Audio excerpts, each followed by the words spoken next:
The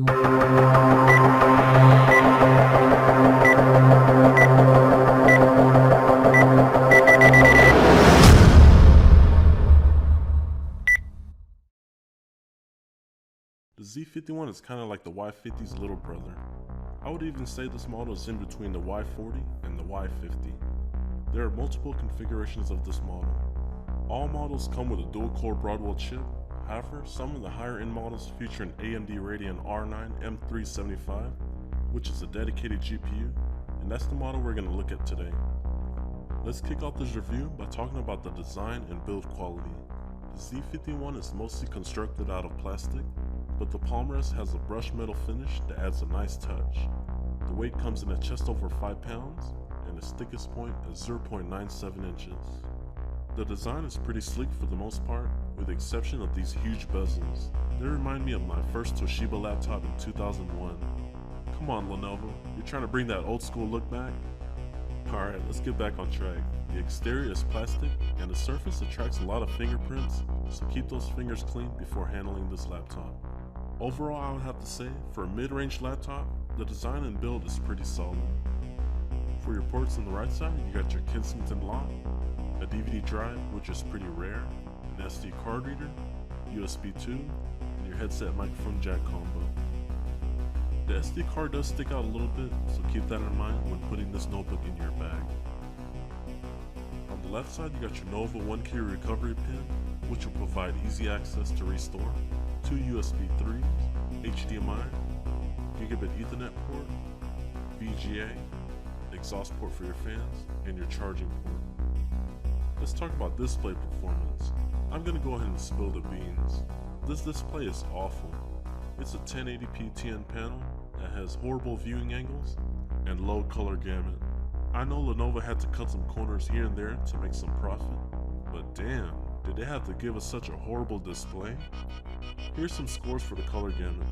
For the sRGB, I got a score of 62%, which is embarrassing, and the Adobe RGB came in at 47%.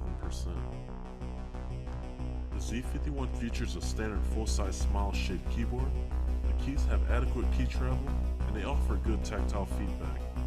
You also get a 10-key numeric keypad for those that like to crunch a lot of numbers. Now the biggest downside to this keyboard is the lack of a backlit keyboard. I understand that the base model doesn't have one, but come on Lenovo. Even the high-end models with the AMD GPU got screwed over. Trackpad performance has been pretty good. The surface offers good resistance, and the overall size of the trackpad is adequate for a laptop this size. Two-finger scrolling and tracking has been smooth. However, multi-touch was a bit choppy. And another complaint I have is the buttons. They are poorly designed. I would have to press down very firmly to get any response. Maybe I got a defective trackpad because it just didn't feel normal. The processor powering this laptop is a dual-core Broadwell i7-5500U. The performance is good for many applications like programming, light photo and light video editing. The CPU also did a decent job of powering this laptop when playing games. I thought the dual-core would be the bottleneck, but I was quite surprised that it held its ground. Here are some benchmarks for the Core i7-5500U. For the single-core score, I got 2,811, and the multi-core score came in at just over 5,700, followed by Cinebench R15 with a CPU score of 262 CV. Here are some CPU temperatures during casual use. The average was around 52 degrees Celsius, and the maximum was around 57 degrees Celsius. This is with basic productivity like web browsing, Netflix, and word processing. We'll take a look at temperatures after playing games in just a bit. If you choose to go with the base model, you'll only get the Intel HD 5500. But if you spring for the high-end models, you'll also get the AMD Radeon R9 M375. It is based on the older Cape Verde architecture, and the major downside is the DDR3 memory interface. And here's the benchmarks for this AMD GPU. For the 3D Mark Advanced Edition Firestrike, came in at 1,540, followed by Skydiver 1.0, came in at 5,502, and our last benchmark is Cinebench R15.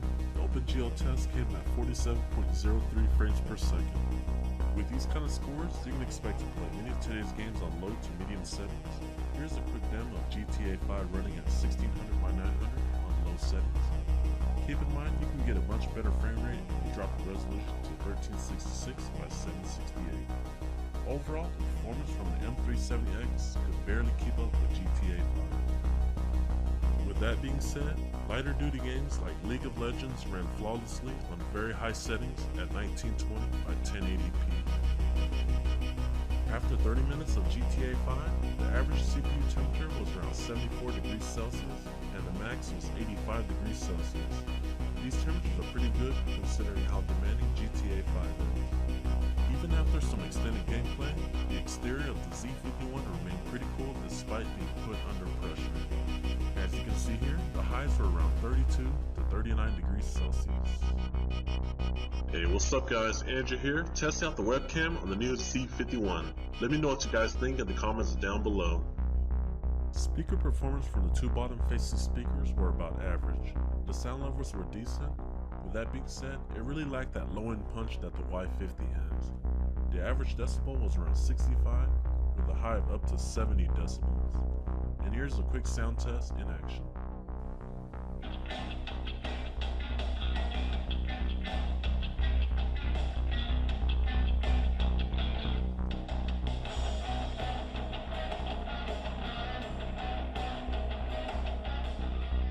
Okay, let's dive into battery performance. You're getting a 41 watt-hour battery pack that will get you roughly 3 to 3.5 hours with normal productivity. Now if you plan on playing games on the battery pack, you'll get around an hour to an hour and a half of gaming. The 1TB hard drive is adequate. It's just a tad faster than the traditional 5400 RPM hard drive thanks to the 8GB of onboard SSD cache. However, I would recommend upgrading to an SSD for the best performance. Speaking about upgrades, you can also max out your RAM to 16GB thanks to the 2 DIMM slots on board. Wi-Fi performance on the Intel AC3160 has been great. It's not as stellar as the bigger brother of the AC7265, but the performance during Grand Theft Auto 5 Online has been a great experience. So let's get to the conclusion of the Lenovo Z51. The specs are pretty good for a mid-range laptop.